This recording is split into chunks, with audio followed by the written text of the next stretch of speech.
అలాగే ఇంకొకటి కీలకమైంది ఏంటంటే, మన ఇంట్లో కుటుంబ సభ్యుల్ని దయచేసి ఇలాంటి కార్యక్రమాల్లో దయచేసి మీరు ముఖ్యంగా ప్రభుత్వానికి సంబంధించిన కార్యకలాపాలు దయచేసి మీ రివ్యూ మీటింగ్స్లో వాళ్ళని ముందుకు తీసుకెళ్ళకండి.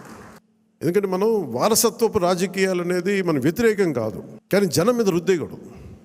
వాళ్ళని భవిష్యత్తులో వాళ్ళే మా వారసులను చెప్పడం కొంచెం ఇబ్బందిగా ఉంది బయట. ఎందుకంటే అలాంటప్పుడు నేను కూడా నా పిల్లలు ప్రమోట్ చేస్తూ కూర్చుంటే ఇంకా దీనికి కొత్తదనం ఎక్కడి నుంచి వస్తుంది చెప్పండి, ఇబ్బందిగా ఉంటుంది. అది సహజంగా మీ బిడ్డల్లో మీరు ఎదగాలని కోరుకుంటున్నాం. రాజకీయాలు వస్తే నాకేం ఇబ్బంది లేదు. We are not against legacy, but let it happen in organic way, సహజ క్రమంలో జరగనివ్వండి.